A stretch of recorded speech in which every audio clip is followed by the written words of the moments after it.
Olá, eu sou a Gabriele. Estarei apresentando hoje esse trabalho com a Ana, com a Rânia e com a Isabela. Trataremos de dois textos do autor Leonardo Greco. O primeiro denominado As Invalidades Processuais e a Execução, de 1999, e o segundo denominado de Tutela Jurisdicional Específica, de 2004. A validade de um ato processual depende da observância dos requisitos formais para a prática de determinado feito. De um modo geral, a aplicação, o reconhecimento de um ato como inválido é uma medida sancionatória, que deve ser aplicada como a última ratio. Segundo o princípio do aproveitamento, que vai ser trabalhado mais à frente pela Ana, sempre que possível, o juiz ele deve aproveitar aquele ato. Desse princípio, advém o princípio da fungibilidade, no qual, inclusive previsto no artigo 277 do CPC, ainda que não tenha sido usada a forma correta, o feito deverá ser aproveitado sempre que alcançar a finalidade almejada. O artigo 277. Quando a lei prescrever determinada forma, o juiz considerará válido o ato se realizado de outro modo, lhe alcançar a finalidade. É importante ter atenção entre a diferenciação entre invalidade do ato e invalidade do feito. Na invalidade do ato, esse ato ele poderá ser reaproveitado. Ela pode advir tanto da forma como foi posta, quanto pelo próprio conteúdo. De modo diverso, a questão da invalidade do procedimento, ela advém do juízo de admissibilidade, ou seja, pode levar a tudo que veio depois disso a ser extinto, não podendo ser aproveitado. Já na invalidade do ato, a gente tem essa possibilidade de aproveitamento do feito. Ele pode ser repetido ou mesmo corrigido. Os atos processuais como um todo podem ser atingidos por 6 espécies de defeitos, a saber, inexistência, nulidade absoluta, nulidade relativa, anulabilidade, mera irregularidade e erro material. De um modo geral, ainda poderia se citar ou cogitar, segundo o Leonardo Greco, uma sétima, que seria dos atos ineficazes. Mas o autor ele destaca que um ato ineficaz isoladamente, quando não resulta de inexistência ou nulidade, não chega a ser um vício do ato em si. Olá, eu sou Ana Cristina. Em continuidade ao tema das invalidades processuais já iniciados pela Gabriele, o professor Leonardo Greco traz ainda os princípios do sistema das invalidades processuais, que na verdade são regras que visam harmonizar as garantias do devido processo legal com a instrumentalidade e a efetividade do processo. Esse sistema é composto por 6 princípios. O primeiro deles é a legalidade. Sendo o processo uma relação jurídica de direito público, então os requisitos dos atos processuais serão todos determinados pela lei. O segundo é a instrumentalidade das formas. Toda nulidade traz consigo prejuízo. Esse princípio ele rege as nulidades relativas. Assim, se a nulidade não traz prejuízo ao resultado útil do processo ou não é alegada pela parte prejudicada, o juiz não deverá declarar a nulidade. Deve prevalecer a função do ato e não a vontade da parte. O terceiro princípio é o princípio da economia. As invalidades, elas devem causar o menor prejuízo possível ao processo. Desse princípio surgem 3 regras: da repetição, do aproveitamento e da conversão. Deve-se repetir apenas a parte do ato onde há o vício, e não o ato inteiro. Deve-se aproveitar o restante do ato. Se esse aproveitamento do ato inválido produzir efeitos ainda que menores do que pretendia a parte, mas ainda assim satisfizer a pretensão deste, o juiz deverá fazer a conversão e não declarar nulidade. Um exemplo disso é a fungibilidade, quando a parte deveria opor embargo de declaração, mas interpôs um agravo interno, o juiz deverá analisar esse recurso e não declarar nulidade. O quarto princípio é o princípio do interesse. Sempre que o juiz puder decidir no mérito a favor da parte que seria beneficiada com a declaração da nulidade, ele deverá julgar o mérito e não declarar a nulidade, ignorando assim o vício formal. O quinto princípio é o princípio da lealdade ou da boa-fé. A esse princípio se aplica duas regras. A primeira delas é que a nulidade deve ser arguída pela parte interessada na primeira oportunidade de fala nos autos. A segunda é que a nulidade não pode ser arguída por quem lhe deu causa. A nulidade relativa, se não arguída, ela enseja na convalidação do ato. Já nas nulidades absolutas, o vício permanecerá e poderá ser reconhecido a qualquer tempo, portanto, não há preclusão. E traz consigo, para a parte, o dever de reparar o dano. O sexto e último princípio é o princípio da causalidade. Todos os atos praticados após o ato nulo e que com ele guardem alguma relação serão declarados nulos. Por fim, o último tópico trabalhado pelo professor Leonardo Greco é sobre as invalidades na execução especificamente. Todas aquelas invalidades já mencionadas pela Gabriele, que podem ocorrer durante todo o processo, elas podem ocorrer também aqui na fase de execução. O professor traz ainda as formas de arguição dessa invalidade, que pode ser por embargos de devedor, embargos de terceiros, exceção de pré-executividade, por ação autônoma de impugnação e por ação rescisória. Se essa invalidade é absoluta, o juiz deverá reconhecê-la de ofício. Porém, se ele não o fizer, a parte poderá arguir por meio de uma petição avulsa, sem aguardar a oportunidade dos embargos, sendo, portanto, a exceção de executividade. Entretanto, se esse processo chegar ao final ainda com vício, poderá ser reconhecido por uma ação autônoma, sendo declarada a nulidade de todos os atos, restituindo ao executado todos os bens dele expropriados. Não sendo possível essa restituição, se o rematante é um terceiro de boa-fé e a invalidade não se deu na alienação, o exequente deverá restituir ao executado o valor recebido em decorrência dessa execução, com a finalidade de minimizar o prejuízo do executado. As nulidades relativas, elas podem ser arguídas por qualquer interessado no andamento regular do processo. Pode ser um cônjuge, um sócio, credores concorrentes, o próprio exequente. Por fim, podem ocorrer também aqui na execução os atos ineficazes. Um exemplo seria a execução frustrada. Não se trata de uma nulidade, porque advindo bens passíveis de penhora, o processo volta a tramitar normalmente.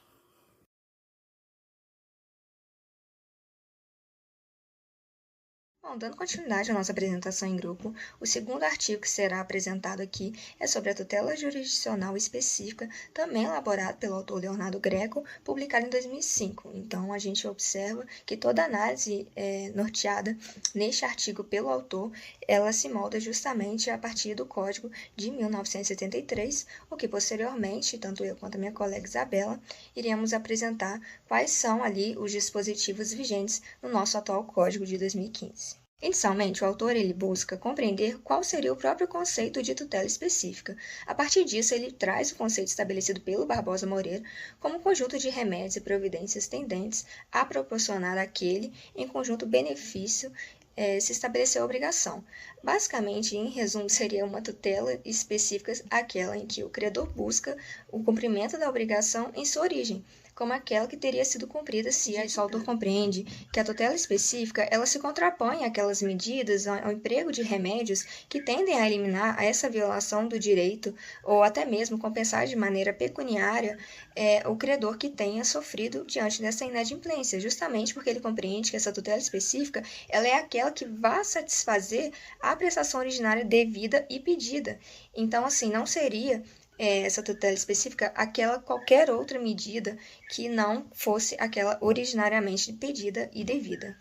Assim, o autor traz as disposições legais das tutelas específicas que estão previstas no 461 e 461-A do Código de 73, em que são previstas, então, as obrigações de fazer, de não fazer e entrega de coisa. Todas essas também estão estabelecidas no atual Código vigente de 2015, respectivamente no 536, bem como no 498. Além disso, o autor estabelece que há diversas providências a serem realizadas para a satisfação dos interesses do credor. Entretanto, essas medidas elas podem sofrer certas limitações, por exemplo, quando advindas de um evento naturalístico, quando, por exemplo, ocorre a perda da coisa que deveria ser entregue, ou, eventualmente, ocorre o choque entre valores intrinsecamente humanitários que podem ser sobrepostos ao próprio interesse do credor. Diante disso, o autor estabelece que nessas hipóteses, nesses casos, ocorre o dificultamento mesmo da obtenção do resultado pretendido pelo credor. Outra discussão pertinente trazida pelo autor é quando ele reconhece que o exercício da tutela tipicamente executória, ela está presente tanto no processo de conhecimento quanto no processo autônomo. Ressalta-se que essa discussão era pertinente no antigo Código de 73, uma vez que a fase de conhecimento e a fase de execução, elas eram fases completamente distintas, enquanto essa questão foi sanada a partir da própria Lei 11.232, de 2005, bem como a de 11.382, de 2006, ambas publicadas posteriormente à publicação do artigo em questão que estamos discutindo. Além disso, essa redação também foi trazida e mantida para o Código de 2015. Portanto, a execução e a fase de cognição atualmente são uma fase. A fungibilidade dos meios subrogatórios, o autor compreende que naquelas obrigações de fazer fungíveis, poderá o juiz determinar medidas de caráter subrogatórios a fim de satisfazer os interesses do credor. Essa medida ela está prevista no artigo 461 do CPC de 73, enquanto atualmente está prevista no 497 do CPC de 2015. O autor ainda estabelece que diante de um título executivo pode-se justificar o uso de qualquer método executório, ainda aquele que não esteja previsto em lei, e que essa medida ela não infringe o princípio da legalidade, uma vez que o direito do credor de ter a sua satisfação de crédito ela é plenamente prevista constitucionalmente. Leonardo Greco também compreende que o artigo 461, parágrafo 5º do CPC de 73, prevê justamente meios para satisfazer uma prestação que alcança um resultado equivalente daquele pretendido pelo credor. Diante disso, o autor compreende também que o credor ele não é obrigado a aceitar uma prestação diversa daquela que ele tinha por direito através do seu título executivo. Por conta disso, ele compreende que esse dispositivo ele só poderá ser aplicado justamente naquelas obrigações infungíveis, tendo em vista o seu caráter coativo. Em contrapartida, não poderá ser aplicado aquelas obrigações fungíveis, tendo em vista que essas têm um caráter subrogatório. Em se tratando sobre a infungibilidade e os meios coativos, o autor Leonardo Greco compreende que as obrigações de fazer infungíveis são justamente aquelas obrigações em que só poderão ser satisfeitas pelo próprio devedor. Diante disso, ele compreende que essas obrigações elas serão adotadas meios simplesmente e puramente coativos, uma vez que será uma forma de obrigar, de forçar o devedor a cumprir sua obrigação. Portanto, o autor conclui que se porventura uma dessas medidas ela não se mostrar totalmente eficaz, poderá o credor, se lhe convier, tentar transformar essas obrigações em perda de danos ou então buscar um resultado equivalente àquele pretendido inicialmente pelo credor. Diante disso, tais medidas elas devem estar previstas em lei ou então em contrato firmado entre as partes. Olá, continuando a análise feita pela Rania, eu vou falar um pouco sobre a tutela jurisdicional específica. De início, é importante dizer que, como explicitado pelo autor, a multa é um meio típico de coação direta que constitui parte da obrigação, já que ela é uma pena sanção pelo descumprimento da obrigação. Ou seja, trata-se de um asterente, cuja finalidade é a eficácia coercitiva da multa, assegurando seu objetivo de compelir o réu o cumprimento da obrigação determinada pelo juiz. Continuando, o autor aborda principalmente o artigo 287 do CPC de 73. O referido correspondente no CPC de 2015 são os artigos 536, principalmente o parágrafo 1º, e o 537. Outro ponto importante é acerca da possibilidade de concessão de pena de multa de ofício ter sido modificada no decorrer do texto legal anterior, em que o autor ressalta a redação dada no artigo 644 e 645 do CPC de 73. Contudo, no presente Codex, já vem expressamente determinado que o juiz pode arbitrar sobre o valor da multa a qualquer tempo. O autor também cita a relação da aplicação de multa processual contra os atos atentatórios à dignidade e justiça, em que o pagamento deve ser feito ao Estado, e como seria a relação de quem o praticou fosse o devedor. Os meios coercitivos contra o Estado. Nesse item, Leonardo Greco aborda que uma das maiores dificuldades da tutela jurisdicional específica é a dificuldade que os titulares de direito reconhecido tem frente a uma efetiva execução contra o Estado. Mesmo valendo-se de usos diferentes meios legais permitidos para isso, esses meios possuem pouca eficácia contra o Estado. No CPC de 2015, a execução frente ao Estado possui uma seção específica que estabelece requisitos e os procedimentos contra a fazenda pública. A questão das perdas e danos, abordadas nesse tópico por Leonardo Greco, discorre sobre a possibilidade de requerimento do autor do pagamento indenizatório pelo descumprimento das obrigações em perdas e danos. Ou seja, se na pactuação o credor requer que, se não cumprido a obrigação em tempo, tem-se o perecimento da coisa, conceito de fungibilidade.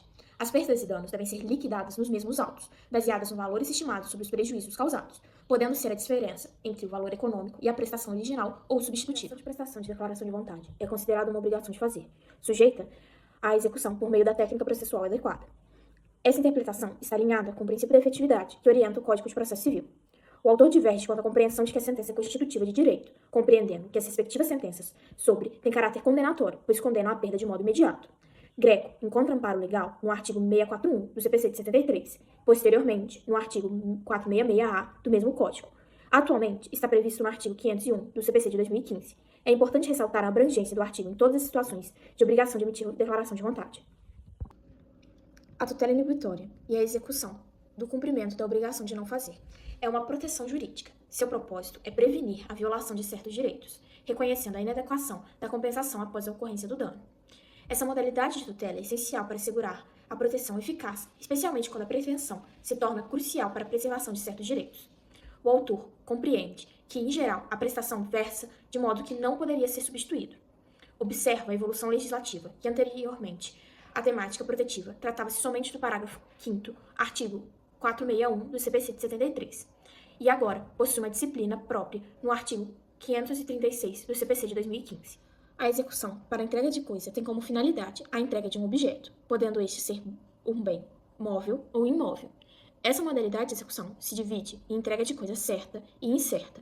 Destaco a adequada definição sobre a execução para a entrega de coisa é aquela que tem por objeto a entrega ao credor da posse de um bem determinado, diferente de dinheiro, que encontra indevidamente em poder do devedor. O autor expõe que o surgimento desse instituto advém das obrigações de fazer, e por isso a instrumentalidade do processual é semelhante. Anteriormente, a previsão se dava no artigo 461-A do CPC de 73, enquanto agora é pelo artigo 498 e 538 do CPC de 2015. A análise da conclusão é de que a compreensão do autor acerca da temática ainda é válida e precisa, e o mesmo passando praticamente 20 anos da redação dada do texto, compreende e explica bem o cenário jurídico atual.